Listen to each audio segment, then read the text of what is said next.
Hi, sunflowers. Yes, I know. Please don't come at me. It's a long awaited review, and it's been a long time since I've read the book, had the book, all of that together. Yes, it has been long. It has become a delayed review. I apologize for that. Please don't come at me. Please don't come after me for this, but it's a much awaited review for more than one reason. Today I will be reviewing Anna Karenina by Leo Tolstoy, a classic, a legend, a much awaited book, even for me to read. This was gifted to me by Bharat Dev. You can follow him on Instagram. And it was gifted many years ago. And I wasn't able to read it. I would read 50 pages or 100 pages and then for one or the other reason wouldn't be able to complete it. And then I would start over again. I would start from where I left it. I remembered bits and pieces. It just kept happening that I ended up not reading it for many years. And I finally got down to reading it a few months ago. Yes, I know it's a very delayed review because I'm saying it's a few months ago, and it was a few months ago that I finally got down to reading it at one stretch and finishing it finally. So yeah, and for one or the other reason, even the review got delayed, but it did impact me a lot, I have to say that. And maybe I'm reviewing before the disclaimers, but let me quickly run through the disclaimers. Regular sunflowers already know the disclaimers, but I will have to put them out there anyway. So I do not do a page by page, plot by plot, chapter by chapter version of the review at all. I do not do a complete critical analysis of what were the mistakes, what was the highlight, nothing like that. I just talk about the book, tell a few of my opinions, might be giving a few hinters at what could have been better. But like I said, nothing too negative about it and nothing too uplifting about it either. I will be giving my honest opinions about the book, maybe hinting on a few scenes or incidents I liked. If you didn't notice in the title, there will be spoilers. So if you are like me and do not want to know anything about the story before reading the book, please go and read Anna Karenina by Leo Tolstoy and then come back and listen and watch my review. The photo I'm using is of the book that I own, so yeah, I guess I have the copyrights this time. The background music that you are hearing during this review are not copyrighted by me. They are from the internet. Thank you, World Wide Web. And I guess we are done with the disclaimers and we can jump right into the book. So here we go. Much awaited, much needed, much sought after, and something that I'm really excited about in a way. In a way because I wanted to read this for so long, and after owning it, I still didn't read it for so long. So that is why it's much awaited. Let's get into Anna Karenina by Leo Tolstoy. A quick, very quick introduction to the book. It doesn't start off with Anna Karenina. It actually starts off with a parallel story about her brother, Stephen Oblonsky, and we hear about how his affair is affecting the family structure, the family dynamic, and how the family is falling apart.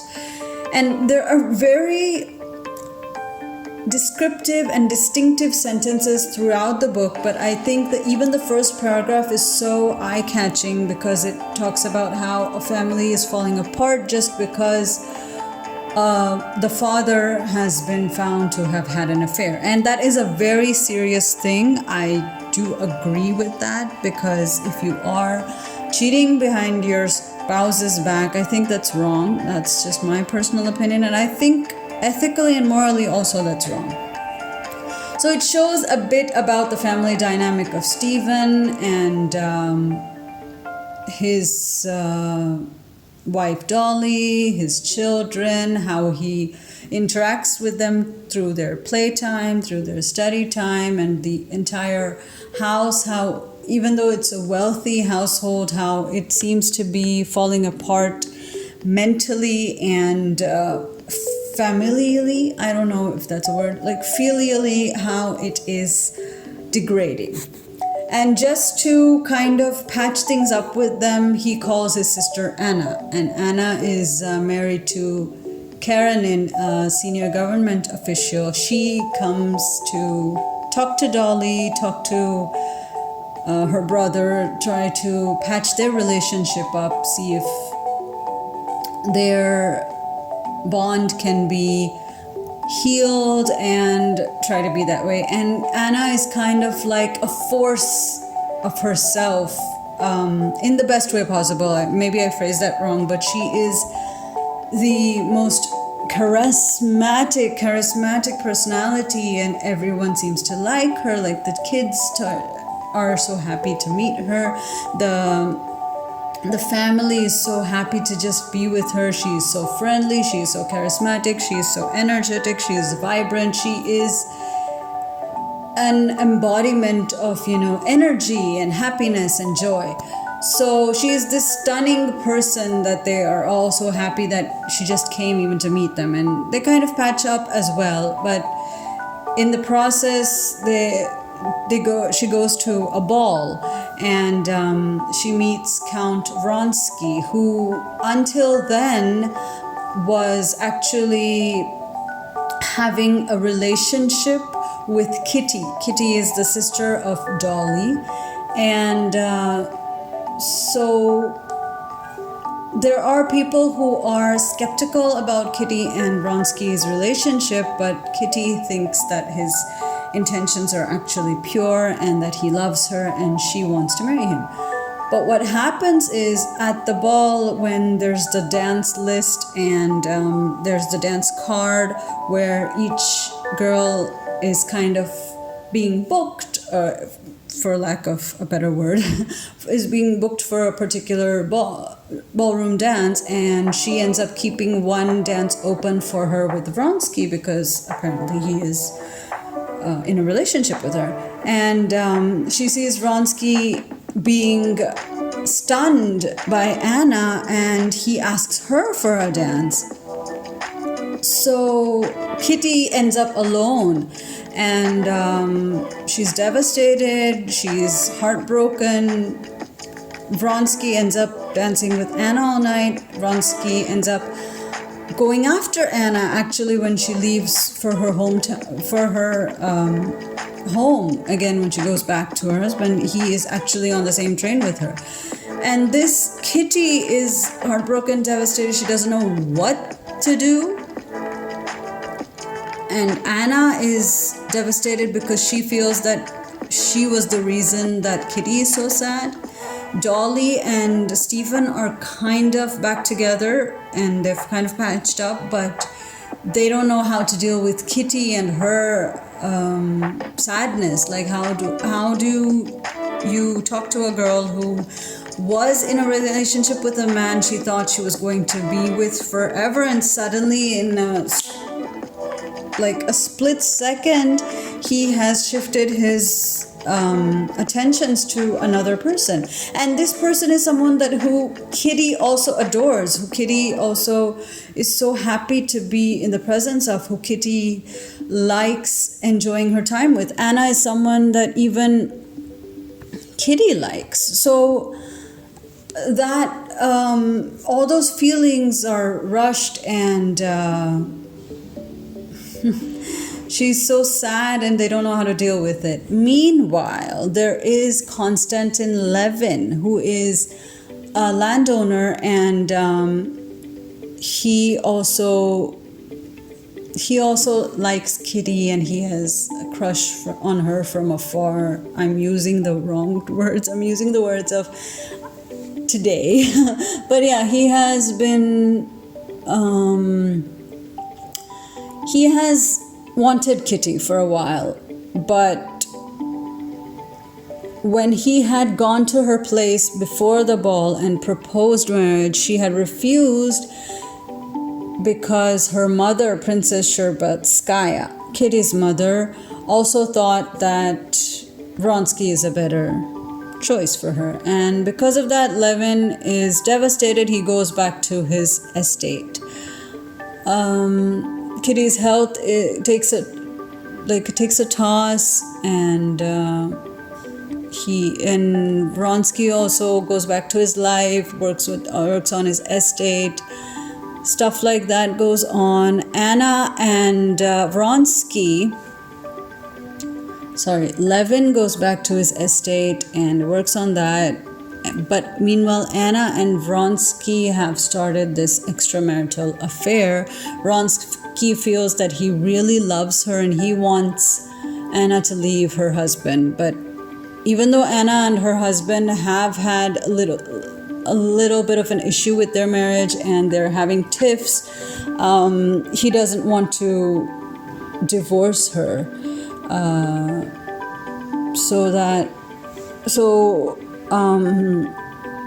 But finally he does give in, saying that he will consult a lawyer about a divorce, and they have a tiff over their son. They have a son, Seryoza. I might be pronouncing some of the names wrong. Please forgive me. You can comment below the correct pronunciation. I will be willing to improve.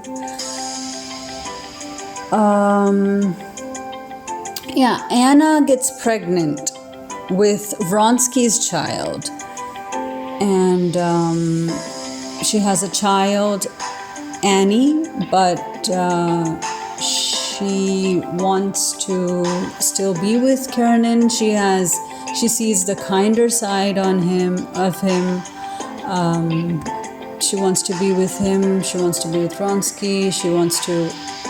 It's a lot of emotions that Anna goes through as well.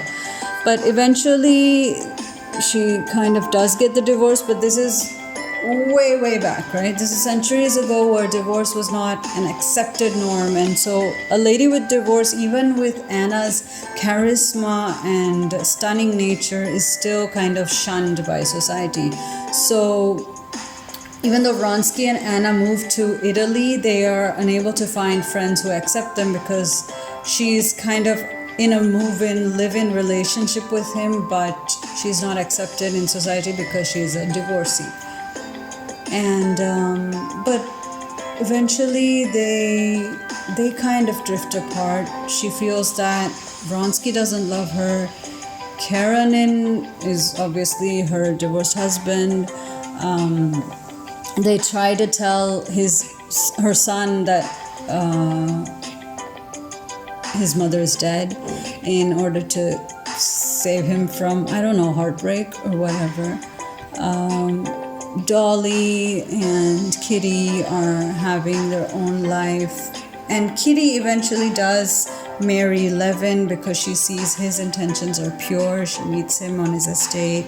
At his estate, they have, actually Levin's is kind of the contrast to Anna's life. Anna's life, we see throughout the book a sort of decline. She was what we thought as quote unquote, or air quotes rather, happily married, and then she meets another person. She thinks that he loves her more. She leaves her husband. They don't find friends. She gets pregnant. She has complications with her pregnancy. We see a decline in her, happiness. But with Levin, we see an increase or a growth in his happiness. He was actually pining for Kitty from afar. He proposes. She rejects him. He goes back. He's devastated, so he's down in the dumps, but he's just going on with his life, with his estate, trying to run it. And then he gradually becomes closer to Kitty. They get married. So it's kind of like this opposite arcs or opposite curves, you can say. Anna's goes down, but Levin's goes up. And Anna becomes jealous of Vronsky even when he's like going for short excursions because he has joined the military, and so he has to fulfill his duty for his military postings. Kitty is also, becoming. She undergoes a lot of health issues, stuff like that. Levin's brother tries to get back with him, but meanwhile we see even more decline in Anna. She is losing her health. She feels that Vronsky is not in love with her anymore. Vronsky can move easily because he is a guy. So yeah, in the patriarchal society, men can deal with it easier, but she has to be confined to the four walls in her home. She is excluded from, even friendly celebrations or get-togethers. So she starts using morphine to sleep. She becomes addicted. Meanwhile, Kitty actually has a son, Dmitri, and but Anna becomes jealous and she becomes irrational. She thinks he might have affairs with other women, and she already knows that from a long time Vronsky's mother wanted him to marry a rich woman from like high society. So she starts getting suicidal thoughts, and eventually she sends a telegram to Vronsky, and then she visits Dolly and Kitty. And actually the very first time that she met Vronsky, they had seen a railway worker die on the railway tracks, and she suddenly, and it's not the spur of a moment, but it's kind of shown. We see a cascade of emotions through Anna, where she gets suicidal thoughts, but she's strong, or is she weak? Is she strong? Those questions are even run through our mind. But when she does finally take the drastic, I don't know if I should call it drastic, but it's like a very sad step that she takes, and she just rushes in front of a passing train and she commits suicide. What I felt at this juncture, this is kind of pretty near the end of the book, what I felt at this juncture is that her suicide is not touched upon later as much, because it's pretty near the end of the book, one thing. Another thing is that not many people discuss her suicide, discuss what happened to her. If it was any other character in the book and the discussion was as less as shown here, I think that would have made more sense to me, because if it was any other character, I'm not going to take names, but any other character, male, female, whatever gender fluid, any other character in the book commits suicide, I would imagine that the other characters would talk about it for a while, or at least the narrator would touch upon it. But I saw that Anna Karenina's death and suicide was just that. It just kind of ended there. It was like her story arc, her entire character arc ended there, which I personally, here's like the first opinion. I think I did give a light plot analysis, but